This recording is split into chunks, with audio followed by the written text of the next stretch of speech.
আয়াত ৭ ইয়া আইয়ুহাল্লাযীনা কাফারু লা তা'তাযিরুল ইয়াওম ইন্নামা তুজজাউনা মা কুনতুম তা'মালুন।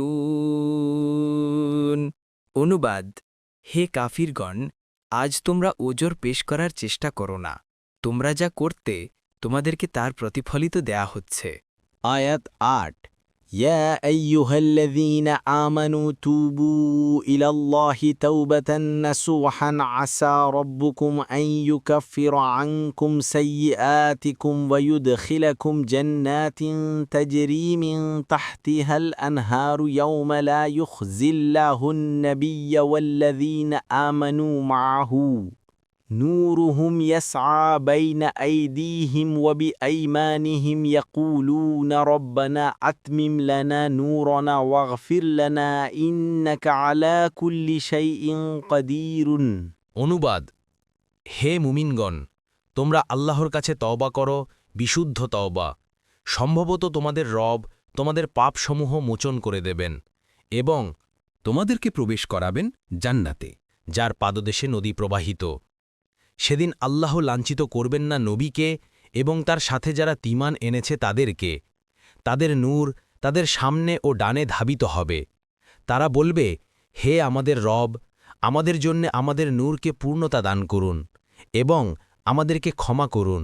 নিশ্চয়ই আপনি সব কিছুর ওপর ক্ষমতাবান। তাফসির ১ নং ফুটনোটের বিবরণ। তওবার শাব্দিক অর্থ ফিরে আসা, উদ্দেশ্য গুনাহ থেকে ফিরে আসা। কোরআন ও সুন্নাহর পরিভাষায় তওবার অর্থ বিগত গুনাহের জন্য অনুতপ্ত হওয়া এবং ভবিষ্যতে তার ধারে কাছে না যাওয়ার দৃঢ় সংকল্প করা। আয়াতে বর্ণিত নসুহ শব্দটির বিভিন্ন অর্থ হয়ে থাকে। ১.